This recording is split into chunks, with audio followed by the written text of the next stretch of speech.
Bonsoir. Donc nous nous retrouvons ce soir pour la suite de ce cycle biblique sur le féminin dans la Bible. La semaine dernière, nous avons essayé de voir en quoi l'histoire de la création de l'être humain, hommes et femmes, pouvait être différent en tout cas des interprétations classiques que l'on en fait. Et ce soir, je vous propose de rentrer dans un livre pas très drôle en fait. C'est un livre plein de guerre, de violence. En général, on prêche assez peu sur ce livre. Certains d'entre vous l'ont peut-être jamais lu. C'est le livre des juges. Déjà, son nom est assez rébarbatif. Les juges, qu'est-ce que c'est que les juges? Et donc, je vais faire une petite introduction pour vous expliquer où se trouve ce livre. Alors, il se trouve dans l'Ancien Testament, entre le livre de Josué et, suivant vos Bibles, le premier livre de Samuel ou le livre de Ruth. À la fin, juste avant de nous quitter, je vous expliquerai pourquoi finalement ce qui peut sembler anodin a quand même une certaine importance. Donc, le livre des juges, que nous raconte-t-il? En fait, il nous raconte, après le livre de Josué qui nous parle de la conquête des tribus d'Israël en Canaan, eh bien, le livre des juges nous raconte plus ou moins l'installation, mais on sent bien qu'on est encore dans la conquête, il n'y a de cesse d'y avoir des guerres, c'est vraiment un livre où tout le monde se bataille contre tout le monde, c'est parfois un peu complexe à comprendre, mais on sent bien que les tribus d'Israël sont en tout cas en guerre, au début, contre leurs voisins et contre les habitants de là où ils veulent s'installer. Donc, ils cherchent à s'installer. Ce livre va se dérouler et de plus en plus, la violence est présente. Et au début, on va l'entendre, il y a quand même des moments de paix et on est en guerre contre un ennemi naturel, entre guillemets, c'est-à-dire qu'on est dans une dynamique de conquête, donc finalement on est en guerre contre les habitants des pays qu'on veut conquérir, des territoires qu'on veut conquérir. C'est pas très glorieux, mais c'est à peu près naturel. Et à la fin, tout se termine de manière catastrophique par une guerre civile entre les tribus elles-mêmes, ce qui n'était quand même pas prévu au début. Donc, on sombre petit à petit dans le chaos. Il n'est plus question d'ailleurs de temps de paix ni quoi que ce soit à la fin du livre des juges. Et c'est pour ça que j'ai dit, le livre des juges, j'ai appelé la soirée « Les femmes du livre des juges », puisqu'on va traverser ce livre à partir des figures féminines, des figures de femmes. Elles sont très nombreuses dans le livre des juges, d'ailleurs on peut s'interroger pourquoi. Et peut-on connaître l'état de la société à partir de la place que les femmes y trouvent? Et on va voir que petit à petit, plus on avance dans le livre des juges, et plus la place des femmes est épouvantable, en réalité. Au début, ça se passe pas trop mal pour elles. On a même des femmes fortes, guerrières. Et à la fin, vous verrez comment ça se termine. C'est quand même assez... c'est un épisode tout à fait catastrophique, en tout cas pour au moins une femme. Et après, pour plein de femmes, puisque ça se termine avec... on extermine les femmes d'une tribu. Après, on kidnappe les femmes des étrangères vierges pour les marier. Enfin bon, vraiment, on voit bien que la place des femmes à la fin du livre des juges est loin d'être mise en avant, qu'elles sont traitées comme du bétail, mais que le pays, en même temps, est sombre dans le chaos. Donc, le livre des juges commence avec la mort de Josué, d'ailleurs qui n'est pas racontée au premier chapitre mais au deuxième, mais commence par la mort de Josué, et puis on continue à conquérir les territoires qui entourent, particulièrement, c'est la tribu de Juda qui part en guerre contre les habitants des territoires qu'ils veulent conquérir. Alors ils ont des noms compliqués, je ne vais pas m'enfoncer dans la difficulté des noms. Et donc au chapitre 1 du livre des juges, on trouve l'histoire, la première femme qui apparaît, c'est une fille de, vous verrez qu'il y a plusieurs filles de, d'ailleurs, dans le livre des Juges, mais la première, elle s'appelle Aksa, et c'est la fille de Caleb. Caleb qui est un guerrier, qui vient de conquérir un territoire et qui veut en conquérir d'autres. Donc voilà ce que nous dit Caleb au verset 12 du chapitre 1 du livre des Juges. Caleb dit « Je donnerai ma fille Aksa pour femme à celui qui battra Kiriath-Séfer et s'en emparera. » Othniel, fils de Kénaz, frère cadet de Caleb, s'en empara. Et Caleb lui donna pour femme sa fille Aksa. Bon, pour l'instant, évidemment, Aksa, elle n'a pas un rôle éminent et tout à fait intéressant. Elle n'est jamais que le tribut de guerre qu'un frère donne à son autre frère. Vous voyez aussi qu'à cette époque, on restait entre soi dans les tribus.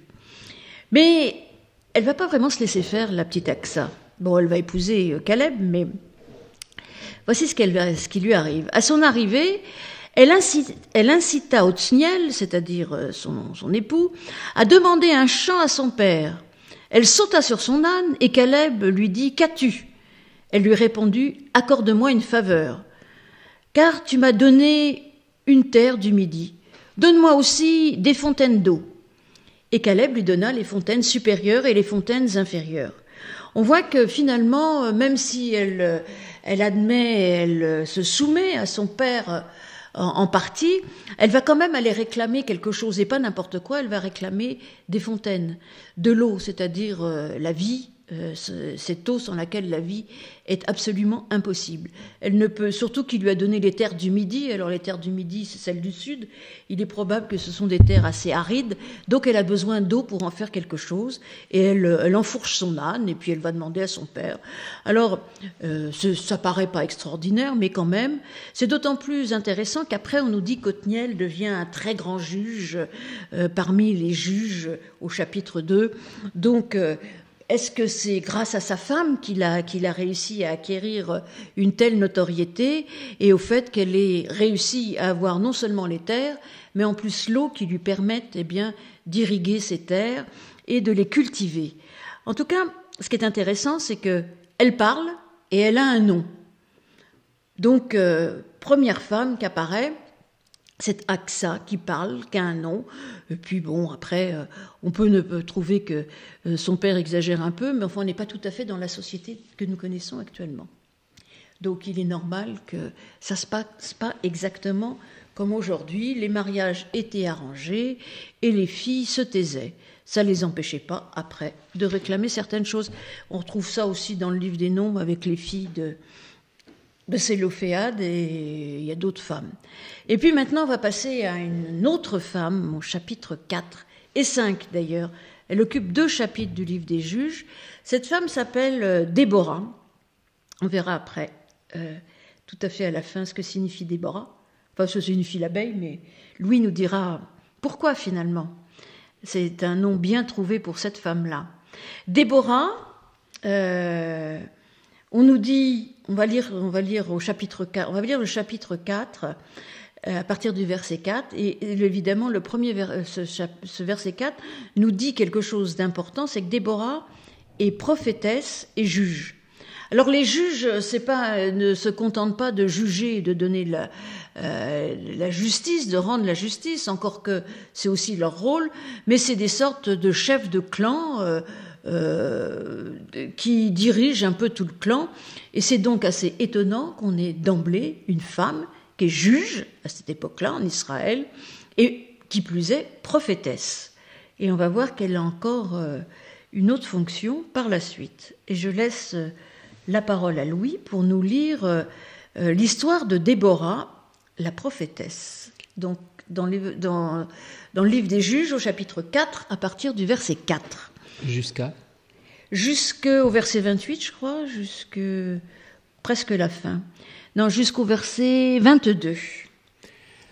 Dans ce temps-là, Déborah, prophétesse, femme de Lapidote, était juge en Israël. Elle siégeait sous le palmier de Déborah, entre Rama et Béthel, dans les monts d'Éphraïm. Et les Israélites montaient vers elle pour le jugement. Elle fit appeler Barak, fils d'Abinoam, de Kedesh Nephtali, et elle lui dit : Voilà l'ordre qu'a donné l'Éternel, le Dieu d'Israël. Va faire du recrutement sur le mont Tabor et prends avec toi 10 000 hommes, des fils de Nephtali, des fils de Zabulon. J'attirerai vers toi au torrent de Kishon Sisera, chef de l'armée de Yabin avec ses chars et ses troupes, et je le livrerai entre tes mains. Barak lui dit : Si tu viens avec moi, j'irai. Mais si tu ne viens pas avec moi, je n'irai pas. Elle répondit : J'irai donc avec toi. Mais tu n'auras pas de gloire dans la voie où tu t'engages, car l'Éternel vendra Sisera aux mains d'une femme. Puis Déborah se leva et se rendit avec Barak à Kédesh. Barak convoqua Zabulon et Nephtali à Kédesh, 10 000 d'hommes montèrent sur ses pas, et Déborah monta aussi avec lui. Héver le Kénien s'était séparé des Kéniens, des fils de Hobab, beau-père de Moïse, et il avait dressé sa tente jusqu'au chêne de Tsananim, près de Kédesh. On informa Sisera que Barak, fils d'Abinoam, était monté sur le mont Tabor. Et depuis Haroshet-Goyim, Sisera rassembla vers le torrent de Kishon tous ses chars, 900 chars de fer, et tout le peuple qui était avec lui. Alors Déborah dit à Barak : Lève-toi, car voici le jour où l'Éternel livre Sisera entre tes mains. L'Éternel se met en campagne devant toi. Et Barak descendit du mont Tabor avec ses 10 000 hommes à sa suite. L'Éternel mit Sisera, tous ses chars et tout son camp en déroute devant Barak par le tranchant de l'épée. Sisera descendit de son char et s'enfuit à pied. Barak poursuivit les chars et l'armée jusqu'à Haroshet-Goyim, et toute l'armée de Sisera tomba sous le tranchant de l'épée, sans qu'il en reste un seul homme. Sisera s'enfuit à pied dans la tente de Yaël, femme de Héver, le Kénien, car la paix régnait entre Yabin, roi de Hatzor, et la famille de Héver, le Kénien. Yaël sortit au-devant de Sisera et lui dit : Retire-toi, mon Seigneur, retire-toi chez moi, sois sans crainte. Il se retira chez elle dans la tente, et elle le cacha sous une couverture. Il lui dit : Donne-moi, je te prie, un peu d'eau à boire, car j'ai soif. Elle ouvrit l'outre à lait et lui donna à boire et le recouvrit. Il dit encore : Tiens-toi à l'entrée de la tente. Si quelqu'un vient te questionner en disant : Y a-t-il ici quelqu'un ? Tu répondras : Non. Yaël, femme d'Héber, saisit un pieu de la tente, prit en main le marteau, s'approcha de lui doucement et lui planta dans la tempe le pieu qui pénétra jusqu'en terre. Il était profondément endormi, accablé de fatigue, et il mourut. Comme Barak poursuivait Sisera, Yaël sortit à sa rencontre et lui dit : Viens, je te montrerai l'homme que tu cherches. Il entra chez elle et vit que Sisera était tombé mort, le pieu dans la tempe. En ce jour-là, Dieu humilia Yabin, roi de Canaan, devant les Israélites. La main des Israélites s'appesantit de plus en plus sur Yabin, roi de Canaan, jusqu'à ce qu'ils aient exterminé Yabin, roi de Canaan. Bien, merci Louis pour cette lecture tout à fait édifiante. C'est vrai que souvent on est assez choqué de voir de tels textes dans la Bible, et ils sont assez nombreux si on lit bien les livres de Josué, de Juges, et même Samuel et Rois, on trouve quand même ce type de bataille tout à fait épouvantable, où on extermine absolument tout le monde.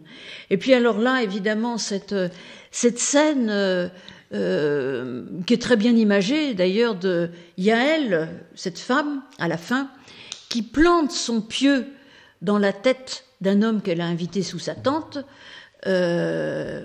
c'est quand même quelque chose qui peut nous interpeller, nous choquer au milieu d'un livre qu'on nous dit qu'il est le livre saint.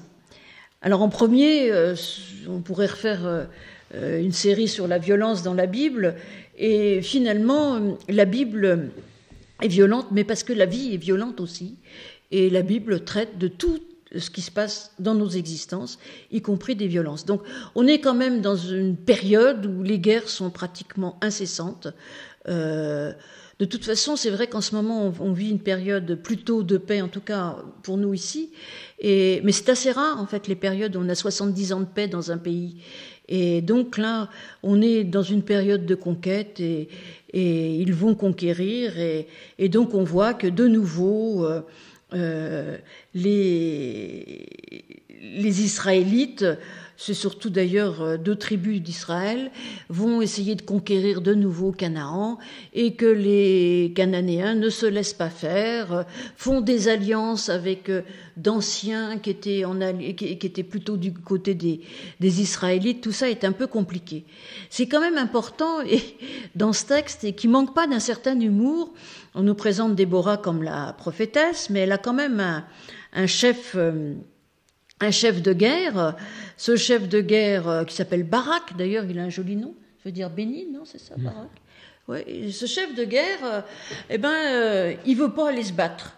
Et donc il veut aller se battre que si Déborah est à côté de lui. Alors ça, quand même, on peut se demander pourquoi un texte si ancien nous montre cet homme finalement qui a peur et qui veut aller se battre du moment que cette femme est à côté de lui.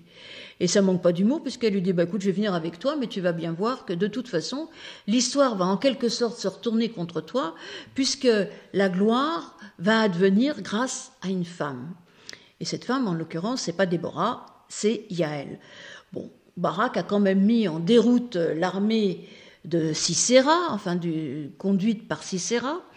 Et le pauvre, il est fatigué, il n'en peut plus, il se réfugie dans une tente. Dans la tente, nous dit-on d'ailleurs, d'un certain Hébert qui est du clan du beau-père de Moïse, donc qui, bien que n'étant pas israélite, aurait dû être du côté des Israélites, mais il les avait plus ou moins trahis. Et donc, mais Yaël, elle garde en fait sa dignité, sa fidélité aux Israélites, et par ruse, en fait, elle le fait rentrer dans sa tente, elle lui donne du lait, il s'endort, et elle le tue. Alors c'est à la fois épouvantable, où je pense que de temps en temps, il faut entendre aussi l'ironie qu'il peut y avoir dans les textes. Il ne faut pas les prendre au pied de la lettre. D'abord, je ne pense pas du tout que ce soit des textes 100% historiques. Certainement qu'il y a eu des guerres et des difficultés à conquérir, mais en tout cas, certainement pas comme ça. Mais en plus, cette histoire de Yaël, elle est tout à fait intéressante. Pour ceux qui connaissent un peu la Bible, ça fait penser un peu à l'histoire de Judith. Vous savez, cette femme... Alors Judith, ça se trouve dans ce qu'on appelle les livres deutérocanoniques, donc on ne les trouve que dans les Bibles catholiques ou dans la Tobe, on ne les trouve pas dans les Bibles protestantes. Mais en tout cas, ça a tellement été représenté, l'histoire de Judith, qui aussi, par la ruse et par sa beauté, va couper la tête de Holoferne. On voit aussi là une figure de femme forte. Et là, on a 2 femmes fortes. Une, Déborah, de par sa stature, de par son rôle social, déjà, elle est une femme forte. Elle va aller au combat avec Barak.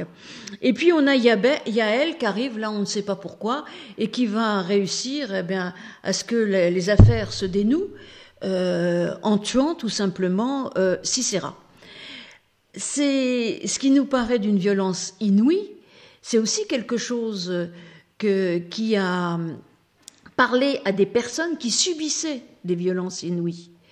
Et ça, c'est quelque chose qu'on peut entendre, y compris pour le livre de Josué, qui nous paraît d'une violence insupportable, mais qui, quand même, ce livre a été le livre qui a accompagné les esclaves noirs dans leur libération. Bien des négros spirituels s'appuient sur ces conquêtes. Donc, quand on est dans une situation de faiblesse, lire ces livres donne une certaine force et donne la force de croire dans un Dieu qui est à nos côtés dans nos batailles et dans nos misères. Et l'histoire de Yaël, comme celle de Judith d'ailleurs, a été représentée par une femme peintre, Artémisia. Donc, et cette femme peintre, elle a été violée par son par son professeur. Elle était fille d'un grand peintre aussi elle-même. Elle a été violée par son professeur. Et en réalité, bon, il y a eu un procès, mais dans ce procès, elle a été humiliée. Elle a été torturée pour lui faire avouer qu'elle a été violée. Enfin bon, ça a été épouvantable pour elle. Bon, le violeur a été condamné, mais après, il est revenu et il a eu la belle vie. Et elle, cette souffrance, elle l'a montrée en représentant à la fois Yaël et Judith, avec des magnifiques tableaux. Je sais pas si... Peut-être que Raphaël, qui est très doué, va nous trouver une représentation. En tout cas, ces histoires-là, qui nous semblent absolument immorales, à rejeter, en réalité peuvent aussi nous aider à sortir de nos souffrances, y compris de nos souffrances qui ne sont pas forcément contre des ennemis qu'on doit tuer, mais il y a plein de choses à tuer entre nous.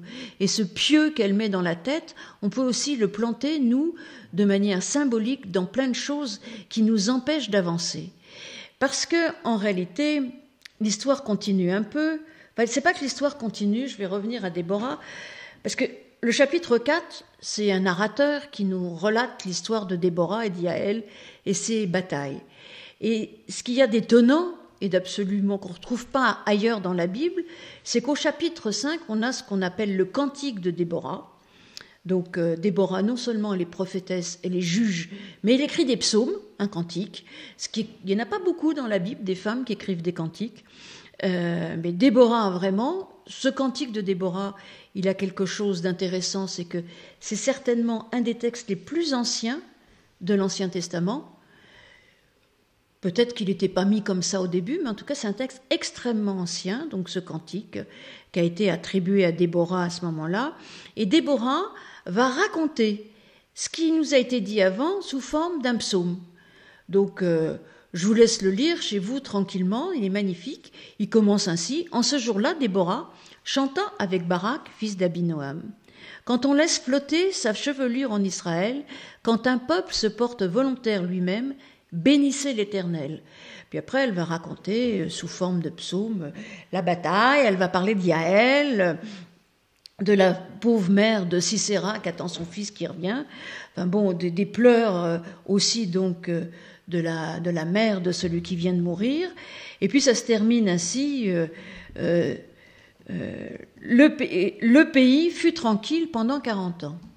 Et je trouve que cette fin nous dit quelque chose d'important parce que dans la suite, dans la continuité de notre lecture du livre des Juges, on voit qu'il existe des périodes de paix.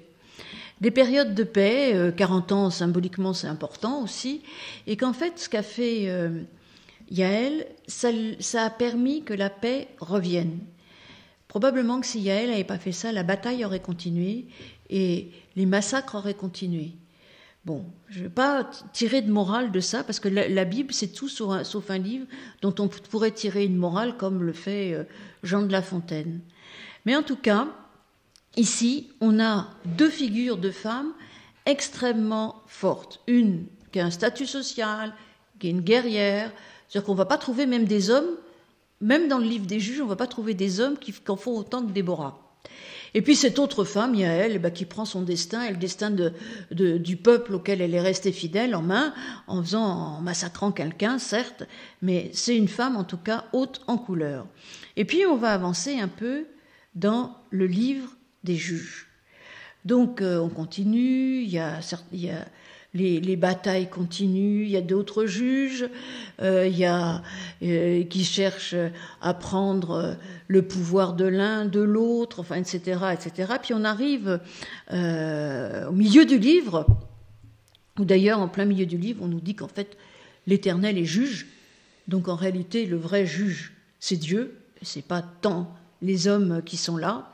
Et on arrive avec l'histoire de Jephthé. Mais avant l'histoire de Jephthé, je voudrais passer la parole à Louis. Pourquoi elle s'appelle Déborah ? Alors tu l'as dit tout à l'heure, c'est bien connu, Déborah ça veut dire l'abeille. L'abeille, alors bon, j'aime ça puisque j'élève des abeilles, donc je sais très bien ce que c'est. Une abeille, c'est piquant et effectivement ça a un dard qui est considéré, qui ressemble à un glaive. Hein, et donc effectivement Déborah qui est une chefesse de guerre, je ne sais pas comment on dit, est quand même particulièrement piquante, je dirais.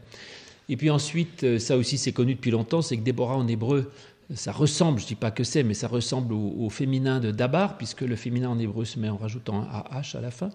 Et Dabar, c'est la parole. Et donc Déborah, ça veut dire, c'est la parole au féminin en fait.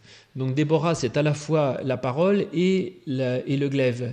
Donc elle est effectivement à la fois prophétesse et chef de guerre, c'est tout à fait ça, et elle est très bien programmée pour ça. Voilà. Et en plus, elle est poétesse. Oui, alors je ne sais pas si les abeilles sont très poètes, mais pourquoi pas. Bon, en tout cas, elle parle. Elle chante même, donc... La reine chante, c'est vrai. Ouais, je ne sais pas si la reine chante, mais si, la reine des abeilles chante, bien sûr. Oui, mais en tout cas, le fait qu'elle prend vraiment la parole, quoi, en plus.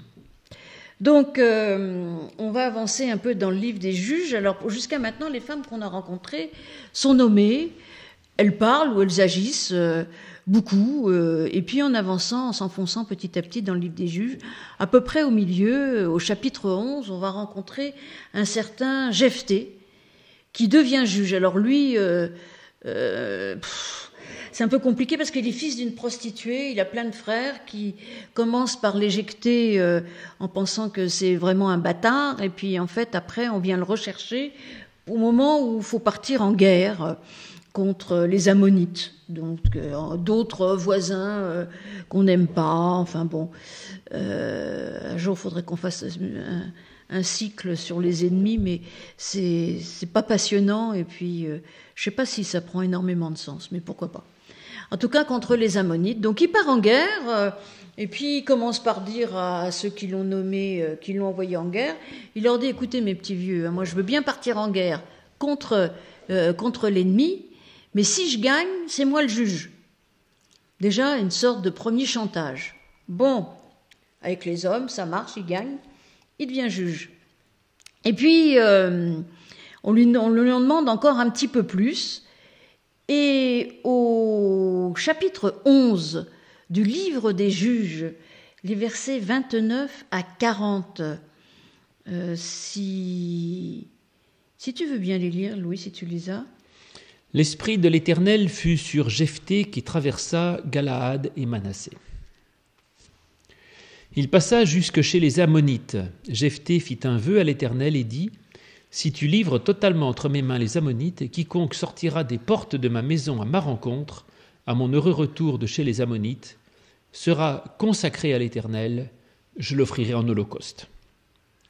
Jephthé passa chez les Ammonites pour combattre, et l'Éternel les livra entre ses mains. Il les battit durement depuis Aroër jusqu'à Minite, 20 villes et jusqu'à Abel-Kéramim, et les Ammonites furent humiliés devant les Israélites.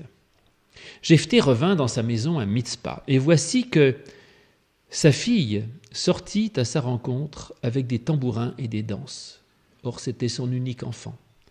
À part cela, il n'avait ni fils ni fille. Dès qu'il la vit, il déchira ses vêtements, et il dit: ah, ma fille, tu m'accables, tu es au nombre de ceux qui m'affligent, j'ai trop ouvert ma bouche devant l'Éternel, et je ne puis revenir en arrière. Elle lui dit: mais mon père, tu as trop ouvert la bouche devant l'Éternel, agis envers moi selon ce qui est sorti de ta bouche maintenant que l'Éternel t'a vengé de tes ennemis, les Ammonites. Et elle dit à son père: que ceci me soit accordé. Laisse-moi un délai de 2 mois, et je m'en irai. J'irai dans les montagnes, je pleurerai sur ma virginité avec mes amis. Il répondit: va, et il la congédia pour 2 mois. Elle s'en alla avec ses amis et elle pleura sa virginité sur les montagnes. Au bout de 2 mois, elle revint vers son père et il accomplit sur elle le vœu qu'il avait fait. C'est-à-dire qu'il la tue, quoi.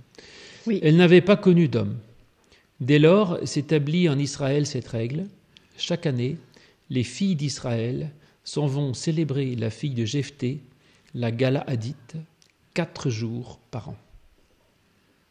Bon. Voilà encore une histoire assez...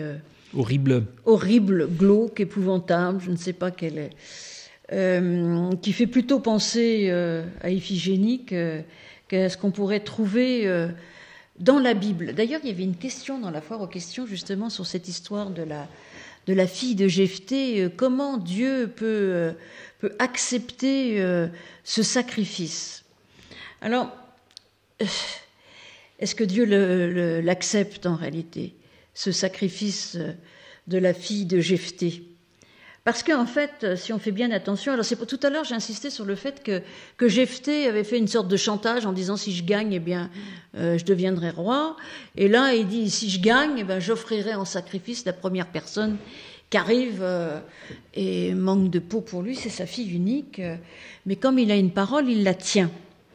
Mais Dieu n'a rien demandé là, en réalité. Alors c'est vrai que ça peut faire penser quelque part. Il y a un lien avec Genèse 22, c'est-à-dire le sacrifice d'Isaac, le fils d'Abraham. Mais dans Genèse 22, Isaac n'est pas sacrifié en réalité. Et Dieu retient la main, mais parce que c'est pas une histoire de chantage en fait. Je pense que ce que nous dit ce texte quand même, c'est qu'on peut pas on peut pas promettre n'importe quoi. Dieu nous demande rien. Mais à partir du moment où on s'engage, eh bien, on peut payer en réalité les conséquences de nos engagements faux quand on se trompe. Et de temps en temps, les conséquences sont lourdes et douloureuses. Et c'est ce qui se passe pour Jephthé. Alors, cette histoire, elle est aussi un tournant dans le livre des Juges, vous avez remarqué. Elle est fille de, tout à l'heure on avait la fille de Caleb, mais la fille de Caleb, elle s'appelle Aksa. Et elle prend un peu son destin en main. Et cette fille de, là, elle n'a pas de nom. Elle n'a pas de nom. Elle parle encore, quand même, parce que elle arrive à négocier avec son père une sorte de temps ou de deuil, ou en tout cas où elle peut être avec ses amis avant d'être sacrifiée. On ne sait pas d'ailleurs comment elle est sacrifiée. Et donc, vraiment, il y a là quelque chose, mais il y a un tournant aussi, parce qu'on va voir aussi qu'après, là encore, le Jephthé, il est glorieux, il arrive à combattre les ennemis, à les vaincre, et petit à petit, les juges qui vont suivre, il y a l'histoire de Samson que tu connais bien, Louis, puisque tu as fait une très belle prédication. Ah. C'est la première prédication que j'ai entendue de toi ici. C'était sur Samson avec le lion et les abeilles. Donc, justement. Voilà. Et tu pourras en dire un mot d'ailleurs. Et donc, après, ça se passe pas très bien quand même. Pour Samson, ça se termine mal. Et on voit qu'il y a un basculement dans le livre des Juges à partir de cette histoire. Et là, on a quand même un basculement aussi. Le fait de ne plus avoir de nom dans la Bible, c'est pas forcément une bonne chose. C'est pas toujours absolument épouvantable, faut pas en rajouter des tonnes non plus à chaque fois, mais en tout cas il y a vraiment cela. Et la pointe certainement de cette histoire, c'est que faut pas promettre n'importe quoi. Dieu nous demande pas n'importe quoi. Dieu nous demande pas de sacrifier nos enfants. Alors faisons les choses, faisons ce qu'on a à faire, sans forcément engager les autres et sacrifier les autres. Il y a ça, et puis il y a aussi certainement le contexte, ça reste à voir aussi, des sacrifices à d'autres dieux qui demanderaient des sacrifices, ce contexte des sacrifices des premiers-nés, des sacrifices humains qui existaient, mais peut-être plus à cette époque-là, mais en tout cas, ils l'avaient encore en mémoire, dans l'Orient ancien. Louis, qu'est-ce que tu penses de cette fille de Jephthé ? Je pense que c'est complètement idiot. Effectivement, et que ce qui était assez étonnant à mon avis, c'est que là-dedans, en fait, Dieu est totalement absent de l'histoire. Tu as raison, il n'intervient en rien. C'est les hommes qui se font un film complet. Et quand les hommes se font un film sur Dieu, sans laisser la première place à Dieu, eh bien, ça tourne au massacre. Et c'est malheureusement une histoire que l'on vit encore aujourd'hui. Oui. Les intégristes de tout poil, c'est ça. C'est ce que j'appellerais des ventriloques de Dieu. C'est-à-dire des gens qui prétendent être encore plus justes que Dieu et qui en rajoutent au niveau de l'exigence, au niveau de ce que Dieu voudrait. Et donc, ils sont persuadés que Dieu exige la mort de sa fille, ce qui est évidemment idiot. Dieu n'aurait absolument pas besoin que Jephthé tue sa fille pour lui faire gagner la victoire. Et Dieu ne désire la mort de personne, certainement pas de la fille de Jephthé ni de personne d'autre. Donc, en fait... C'est une horreur, en fait, cette histoire. C'est vraiment une horreur et je pense qu'il faut que ce soit dénoncé comme une horreur. Oui. Maintenant, j'en veux pas Jephthé, si, il a tué sa fille, ce qui est grotesque, mais comme tu l'as dit, c'était des époques anciennes et il n'avait peut-être pas la plénitude de la révélation encore de Dieu qui est un Dieu d'amour. Mais en tout cas, voilà, pour résumer, je dirais, méfions-nous de ceux que j'appelle les ventriloques de Dieu, c'est-à-dire ceux qui prétendent savoir mieux que Dieu qui est Dieu et ce qu'il veut. Ça, c'est toujours très inquiétant. C'est d'autant plus inquiétant qu'aujourd'hui encore, on voit quand même, dans certains cas, des gens qu'on voit les autres se sacrifier au nom de Dieu, donc, et qui les formatent pour ça, et des personnes qui arrivent même à penser qu'en se sacrifiant soi-même, on arriverait à plaire à Dieu. Et je pense que tout le reste du texte biblique, mais déjà là, en fait, c'est une condamnation de ça, en fait. Parce que ce texte, en fait, il condamne ça. Alors, il y a plein de gens qui m'ont dit, mais pourquoi Dieu n'intervient pas ? Mais parce que, de temps en temps, il faut bien assumer. Je veux dire, Dieu, il n'intervient pas. Il est absent. Donc, pourquoi d'un seul coup, il interviendrait alors qu'on ne lui a rien demandé avant ? Je veux dire, on est là et de temps en temps, on est face à nos erreurs, à nos difficultés. Et là, Dieu est absent. Et donc, Jephthé, il faut qu'il assume. Hein. Donc, voilà. Bon, là, on va s'enfoncer encore un peu. Est-ce que tu veux dire un petit peu quelque chose sur Samson avant qu'on passe éventuellement sur Dalila, parce que c'est quand même... elle est nommée. Mais après, il n'y a plus beaucoup il n'y a pas de femmes nommées. Ah oui, mais Dalila, oui, c'est ça. Parce qu'il y a 3 femmes importantes. Oui, c'est ça. Mais il y a plusieurs femmes dans l'histoire de Samson, et alors, qui sont toutes catastrophiques. Hein. Oui. Vraiment des femmes tentatrices, perverses. Donc là, elles n'ont pas tout à fait le bon rôle. Non. Alors que c'est vrai que là, ces filles ont tout un rôle absolument décisif dans le livre des Juges. C'est assez étonnant. Mais peut-être que c'est pas non plus indifférent à autre chose. C'est que je ne vais pas rentrer dans les standards, je dirais, des idées fixes que l'on a sur l'homme, sur l'homme et la femme, etc. Mais tu l'as bien dit tout à l'heure, le juge n'est pas un roi. Non. Et que par conséquent, il y a là dans le juge un rôle de discernement. Et il n'y aura pas beaucoup de reines en Israël après. Va y avoir Saül, David et Salomon. Et la seule reine, c'est la reine de Saba qui est un peu discutable. Oui, mais qui n'est pas vraiment une reine en Israël. Qui n'est pas reine d'Israël, absolument. Alors cela dit, juge... tu l'as bien dit, ça ne veut pas dire juger au sens moderne du terme. Shaphat en hébreu, ça veut dire juger et aussi gouverner. Donc ça veut dire diriger. C'est pour ça quand on dit l'Éternel est aussi juge, c'est-à-dire qu'il dirige, et en fait c'est ceux qui dirigent. Alors il dirige en jugeant si ce qui se passe est conforme en fait à la volonté de Dieu. Donc il y a dans l'idée de juge quand même quelque chose de soumission par rapport à Dieu. Et si ensuite Samuel dit qu'il n'est pas bon que le peuple ait un roi, c'est justement parce qu'il dit attention, si vous avez un roi, il va se prendre pour Dieu, il va se prendre pour Jupiter. Toute image avec choses éventuelles quotidiennes d'aujourd'hui serait absolument fortuite et non désirée. Mais en tout cas, effectivement, le risque, c'est ça, c'est que le roi se prenne pour plus que ce qu'il est. Et donc, dans le poste du juge, le juge, en fait, il gouverne, puisque juger, ça veut dire diriger en hébreu. Mais en même temps, il reste toujours soumis à une volonté plus grande qu'à la sienne. Voilà. Donc là, Jephthé, je dirais, a failli à son rôle, effectivement, puisqu'il s'est pris pour Dieu, en fait, en prétendant savoir mieux que Dieu ce qu'il voulait. Samson est une image très, très intéressante parce que les femmes sont certes perverses, mais lui est complètement imbécile, faible et se laisse avoir à tout point de vue. Ce sont que des histoires de ruses et de cautèle du début à la fin. Et c'est vrai que Dalila est évidemment assez perverse, mais bon. Oui, mais comme quoi, il n'y a pas que des figures positives de femmes. Oui, vierges et dévouées qui se sacrifient à la volonté de leur père. Oui. Il n'y a pas de... Et que Dalila est quand même une fille. Et même la première femme qui n'est pas nommée. Et même la mère de Samson qui est stérile. D'ailleurs, l'histoire de Samson, elle peut faire un peu penser à l'histoire de Samuel, qu'on retrouvera après. Mais Samuel, c'est plutôt positif, alors que Samson, ça se termine quand même pas très bien pour lui. Mais maintenant, si vous trouvez que les histoires jusqu'à maintenant étaient épouvantables, horribles, vous n'écoutez pas la suite. Parce que la suite, c'est le chapitre 19 du livre des Juges. Je vais vous lire les 2 premiers versets, puis Louis lira la suite, les 2 premiers versets pour vous mettre dans le bain. En ce temps-là, il n'y avait point de roi en Israël. Alors ça, à la fin du livre des Juges, c'est quelque chose qui revient comme un refrain. Comme si c'était, d'un côté, dans le livre de Samuel, on va trouver une critique des rois, et là, on se demande quand même si les juges sont suffisants.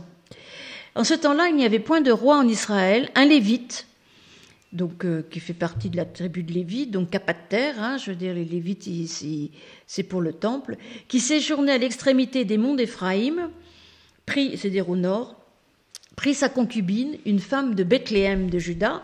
Donc Bethléem, vous savez où c'est, hein, c'est pas très loin de Jérusalem. À l'époque, Jérusalem n'existait pas encore, mais Bethléem déjà. Sa concubine lui fut infidèle.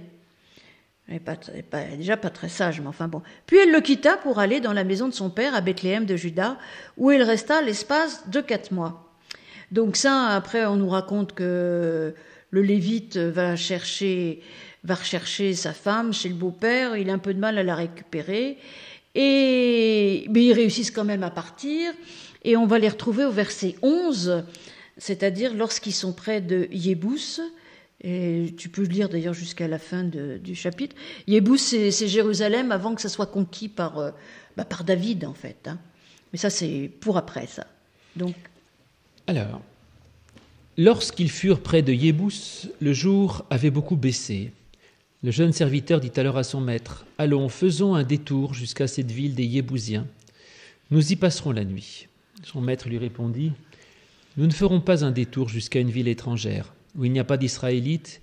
Nous passerons la nuit à Gibéa. » Il dit encore à son jeune serviteur, « Allons, approchons-nous de l'un de ces endroits, Gibéa ou Rama, et nous y passerons la nuit. » Ils continuèrent à marcher, et le soleil se coucha quand ils furent près de Gibéa, qui appartient à Benjamin. Ils firent un détour jusque-là pour passer la nuit à Gibéa. Le Lévite entra et s'arrêta sur la place de la ville. Il n'y eut personne qui les recueillit dans sa maison pour y passer la nuit. Et voici qu'un vieillard revenait le soir de travailler au champ. Cet homme était dans les monts d'Éphraïm. Il séjournait à Gibéa, tandis que les gens du lieu étaient benjaminites. Il leva les yeux, vit le voyageur sur la place de la ville. Le vieillard lui dit « Où vas-tu ? D'où viens-tu » Il lui répondit « Nous passons de Bethléem, de Juda, jusqu'à l'extrémité des monts d'Éphraïm, d'où je suis. J'étais allé à Bethléem de Juda et je me rends à la maison de l'Éternel. Mais il n'y a personne qui me recueille dans sa demeure. Nous avons cependant de la paille, du fourrage pour nos ânes, et nous avons aussi du pain, du vin pour moi, pour ta servante, pour le garçon qui est avec tes serviteurs, et nous n'avons besoin de rien. » Le vieillard dit « Que la paix soit avec toi. Je me charge de tout ce qu'il te faut. Tu ne passeras pas la nuit sur la place. » Il les fit entrer dans sa maison et donna du fourrage aux ânes. Les voyageurs se lavèrent les pieds, puis ils mangèrent et ils burent. Pendant qu'ils étaient à se réjouir, voici que des hommes de la ville, des vauriens, entourèrent la maison, frappèrent à coups répétés à la porte et dirent au vieillard « Maître de la maison, fais sortir l'homme qui est entré chez toi pour que nous le connaissions. » Le maître de la maison sortit vers eux et leur dit « Mais non, mes frères, ne faites pas le mal, je vous en prie, puisque cet homme est entré dans ma maison. Ne commettez pas cette turpitude. Voici, si vous voulez, ma fille vierge, ainsi que la concubine de cet homme.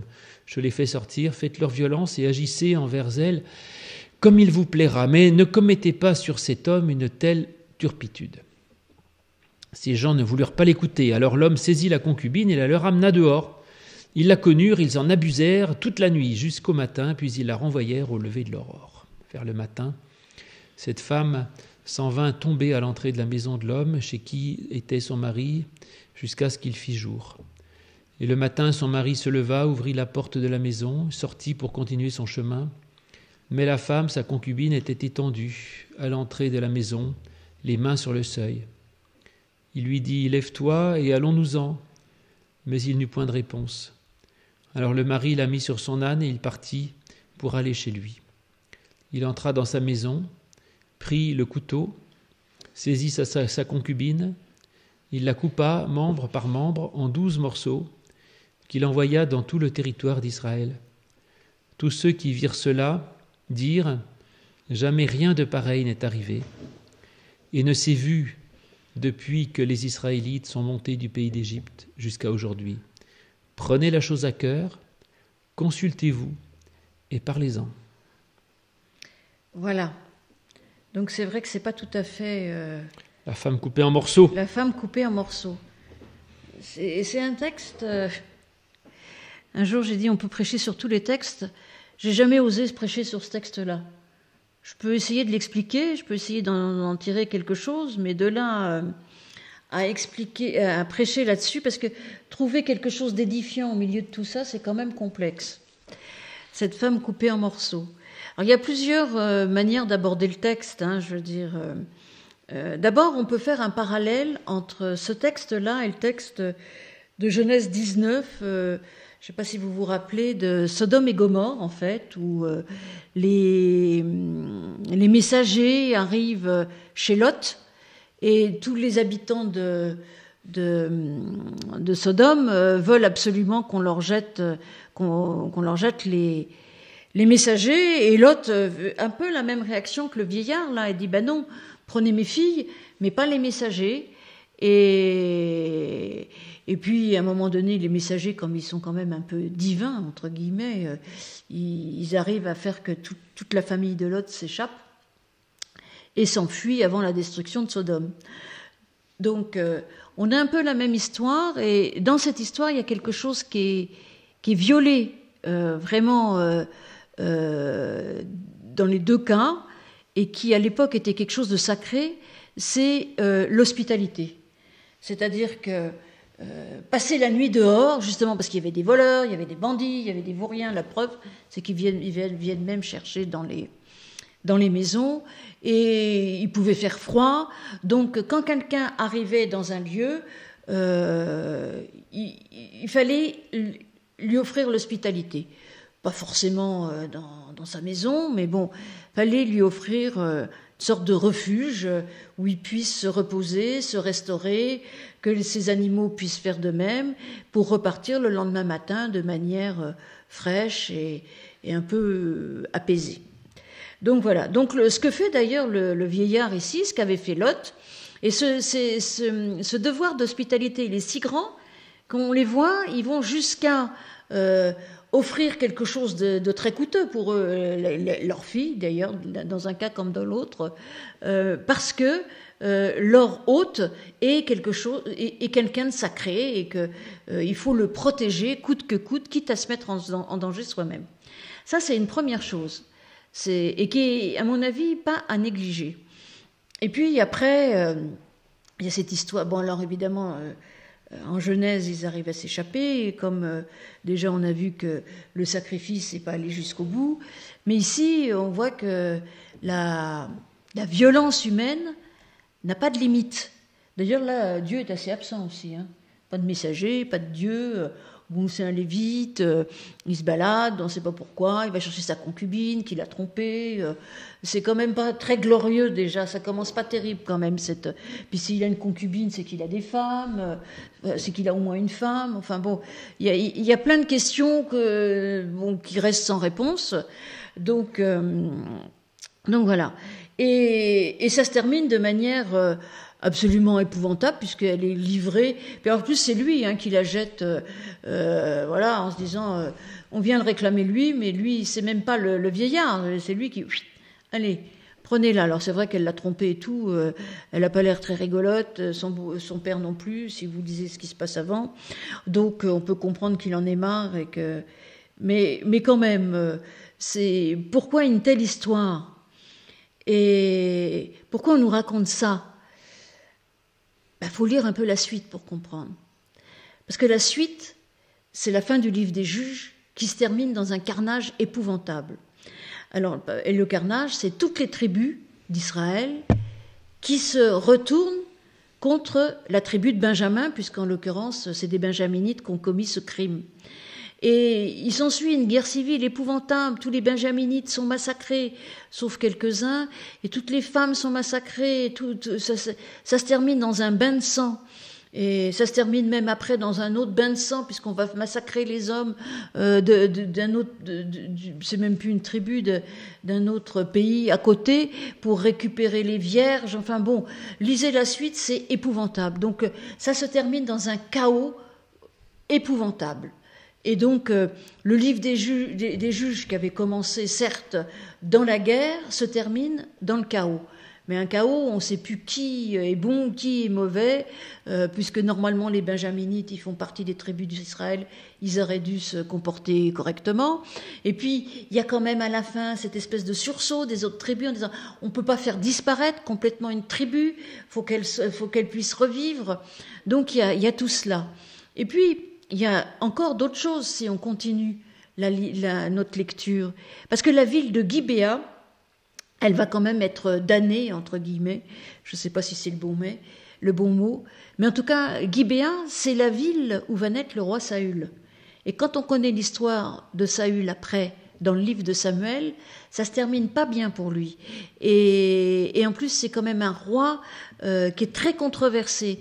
Et on va voir que cette histoire de royauté, elle commence pas bien non plus dans le livre de Samuel. Après, avec David, ça va aller un peu mieux, mais David, il vient d'où ? Il vient de Bethléem. Et là, on voit bien une espèce de tension qui peut exister entre le nord et le sud, entre les tribus du nord et les tribus du sud.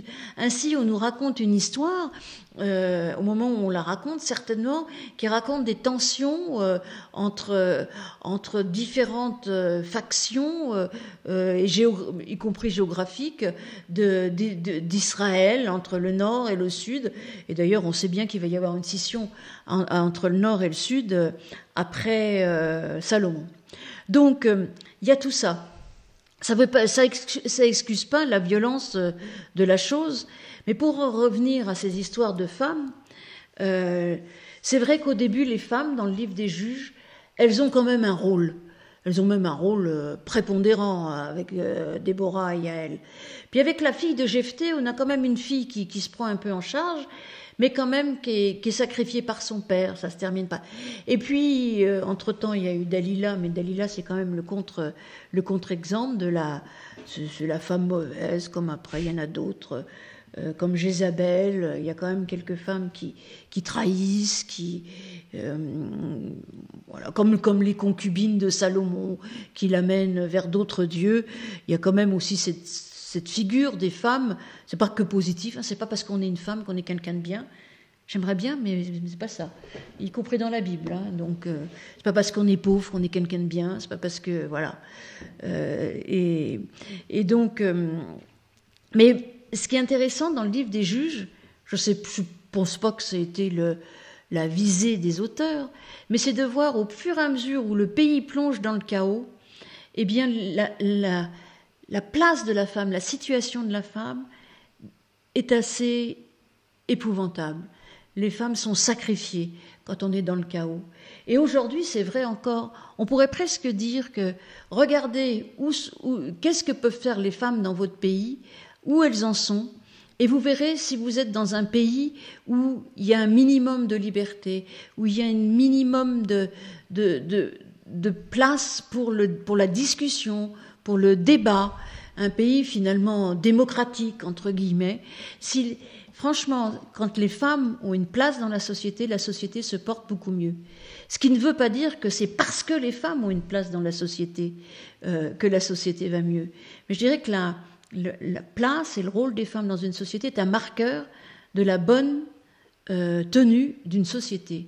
Et ça, on le retrouve vraiment dans le livre des Juges, et je trouve c'est quand même assez étonnant que dans un livre qui a été écrit il y a quand même plus de 2000 ans maintenant, on ait une telle traversée, et quand même autant de femmes dans le livre des Juges. Il y en a énormément, pas autant que d'hommes, mais presque, ce qui n'est pas le cas partout.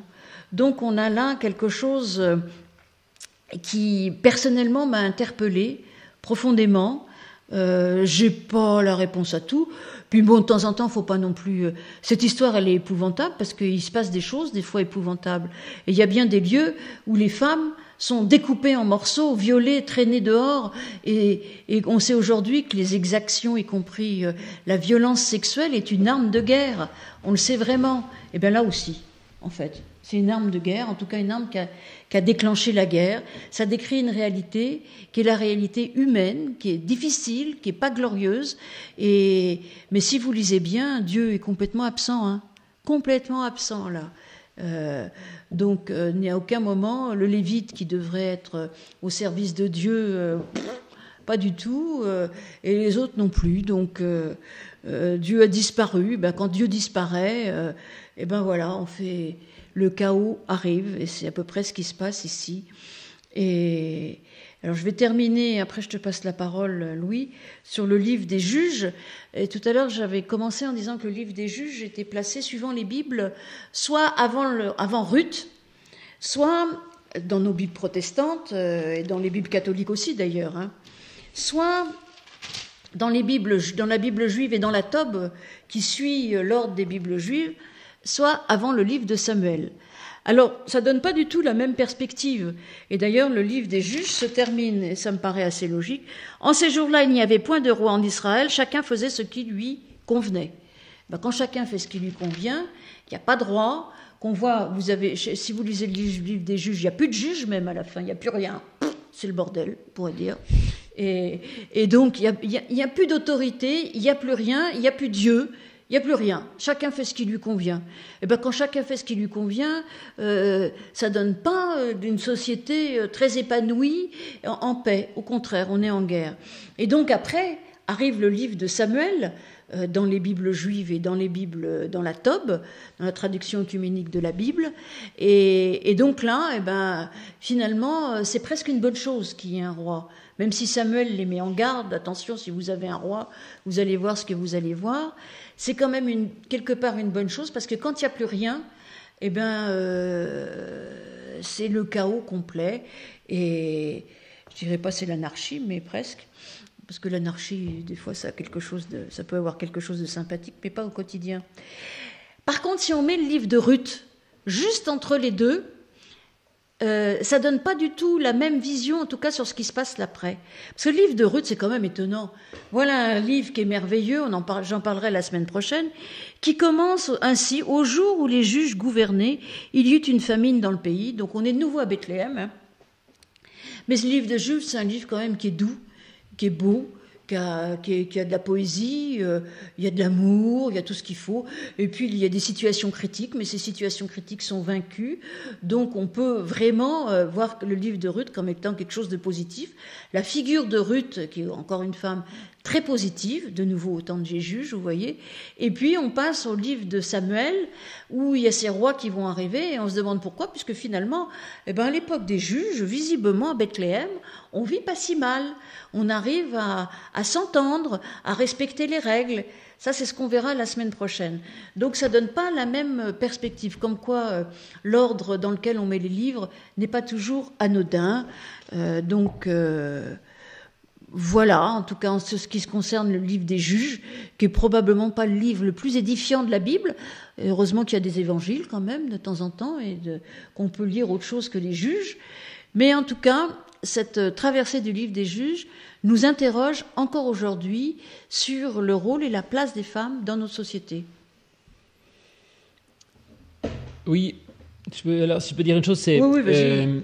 Je pense que la question, est-ce qu'il faut sexiser la chose, ou plutôt voir que la femme avait en fait un statut faible et effectivement n'avait pas de droit, en quelque sorte. Oui. D'ailleurs, on le voit dans cette histoire, c'est les hommes qui sont protégés, les femmes n'ont pas droit à la parole, certaines le prennent, bon, c'est très bien, mais dans l'histoire de la femme coupée en morceaux, moi je trouve au contraire que cette histoire est extrêmement édifiante, personnellement. Oui. Extrêmement édifiante, parce que ce texte montre une horreur, en fait, et quand il découpe la femme en morceaux et qu'il envoie les morceaux aux 12 tribus, c'est vraiment pour mettre l'ensemble des tribus face à l'horreur, en fait, et leur dire, vous savez, on ne peut pas fermer les yeux sur des petites horreurs domestiques comme ça, alors que ce soit une femme, effectivement, les femmes violentées par leur mari, etc., on en parle, mais d'une façon générale, les plus faibles de la société, ceux qui sont maltraités, et on ne peut pas dire qu'on n'est pas responsable de ça. Donc c'est un peu facile de dire il y a des malheurs dans le monde, il y a des gens qui souffrent, mais je fais semblant de ne pas voir et je continue tranquillement. Et donc il envoie des morceaux à chacune des 12 tribus en disant vous êtes tous responsables de ce qui se passe. Donc alors c'est vrai que l'histoire est absolument effroyable, mais en même temps c'est vrai qu'on vivait aussi dans une société où il y avait quand même sans arrêt des horreurs, des massacres et des tas de choses. Donc peut-être qu'il fallait, je dirais, la monnaie avait pas mal de valeur. Enfin, dans le genre violence, il fallait aller fort pour arriver à secouer les gens. Les gens étaient habitués, on voyait les morts étaient assez fréquents. Et donc peut-être qu'il fallait vraiment quelque chose de très, très horrible pour arriver à émouvoir les gens. Mais je pense que c'est ça. En fait, le bonhomme, là, lui, il est plutôt bien, le lévite. Tu lui as dit, c'est un lévite, et pourtant, il ne s'est pas bien comporté. Moi, je trouve qu'il s'est très bien comporté. Apparemment, il n'était pas au courant. Et puis, en plus, quand à la fin, sa femme, elle est déjà morte quand elle est au pied de la maison. Enfin, j'ai l'impression c'est que ça... quand même lui qui l'a acheté dehors. Hein. Avant, je sais pas. Bon, oui, bon. En tout cas, il la prend, il la prend et puis il essaie de la relever. Elle se relève pas, elle est morte. Et ensuite, il dit qu'en fait, il y a une sorte de responsabilité collective. Et moi, j'aime beaucoup cette idée d'une responsabilité collective et que c'est toujours un peu facile de dire c'est de la faute des autres. Donc, c'est de la faute de ceux qui voulaient violer le voyageur, c'est de la faute du vieillard qui a donné la femme, c'est de la faute alors peut-être du lévite qui n'a pas suffisamment protégé sa concubine. Non, la responsabilité, elle est collective. Et tant qu'on ne considère pas cette responsabilité comme collective, eh bien, on laisse faire des massacres et des horreurs. Donc moi, je trouve que c'est une histoire extrêmement édifiante, en fait, qui est très responsabilisante et qui personnellement, me touche beaucoup. Enfin, parce que, je dirais, là, certes, c'est une horreur, mais il y a plein d'horreurs qui se passent autour de nous, physiques ou autres, qui ne sont pas forcément de cet ordre-là, mais il y a plein d'horreurs, il y a plein de souffrances, plein de choses comme ça. Et quand il dit « prenez la chose à cœur, consultez-vous et parlez-en », c'est merveilleux. Qu'ils disent « c'est bien, réjouissez-vous, il y a Noël, etc. » Et vous parlez aussi des gens qui souffrent et vous en faites quoi ? Et en fait, nous sommes tous responsables d'un morceau des gens qui souffrent. Et dès que quelqu'un meurt dans notre pays, eh bien, on pourrait très bien envoyer un morceau de cette personne morte chez vous, en disant « voilà, c'est aussi vous qui en êtes responsable ». Moi, je trouve que c'est d'une force extraordinaire. Enfin, je trouve qu'il y a peu de textes aussi édifiant que ça, enfin, oui. Et pas simplement pour défendre la cause féminine. Hein, je veux dire, c'est vrai, il y a des femmes violées, etc. Et je comprends qu'on puisse le lire comme ça, mais pas que. C'est d'une façon générale ceux dont on ne parle pas, ceux qui sont anonymes, comme celle qui n'a pas de nom. Et même celle qui n'a pas de nom, moi je t'envoie un morceau et tu vas voir si tu considères que c'est pas de ta responsabilité.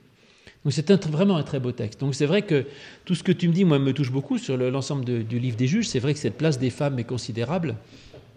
Bon, maintenant, je n'ai pas forcément de jugement là-dessus. Ça montre que dans cette société-là, à ce moment-là, il y a des tas de sociétés matriarcales, hein, si tu veux. Oui. Chez les Touaregs, c'est les femmes qui dirigent. Donc ça veut dire qu'à une certaine époque en Israël, les femmes avaient un rôle important dans la société et ce n'était pas un problème qu'une femme dirige. De ce côté-là, ils étaient peut-être en avance sur certaines de nos sociétés d'aujourd'hui. Hein.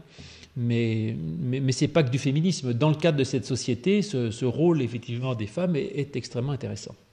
Oui, non, mais c'est pas que du féminisme, oui. Oui, c'est ce que je te rejoins dans ce que tu dis dans la responsabilité. Ce qui m'ennuie un peu, c'est qu'après, une fois quand ils reçoivent les morceaux, ça se termine dans une guerre civile, quoi. C'est-à-dire que c'est une violence encore pire, là, parce que... Mais bon, mais l'histoire, la responsabilité, c'est vraiment vrai qu'en fait, il y a une responsabilité collective. Et j'ai pointé le Lévite, mais il y a guère que le vieillard dans l'histoire qui aurait le beau rôle, parce que lui, il essaye de s'en sortir, mais il les invite. Mais finalement, on est tous responsables, certainement, et c'est un peu trop facile de dire... c'est pas moi, c'est l'autre. Je pense qu'on est responsable de notre société, de toute façon. Chacun a un autre, on ne peut pas forcément tout faire bouger. Tous Jupiter, n'est-ce pas, tout à l'heure. On peut aussi prendre part dans ce monde, une part positive qui nous entoure. Et que si millions de parts positives, ça peut faire beaucoup de choses. Voilà. Mais bon, on va se quitter. J'ai des questions, hein.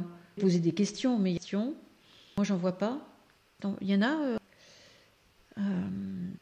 En tout cas, de toute façon, vous pouvez aussi, réfléchir, rebondir, lire le livre des juges et poser des questions la semaine prochaine, à la foire aux questions, mais la semaine prochaine, on parlera de quoi je parle des aïeuls de Jésus. Aïeuls de femmes dans la généalogie de Jésus. Enfin, il y en a moins 5 avec Marie même. Et donc, on parlera des aïeuls de Jésus, intéressants. Pas que le côté des femmes. Qui sont souvent plus. Donc voilà, donc je vous dis, la semaine prochaine, des récits, on va dire. Au revoir.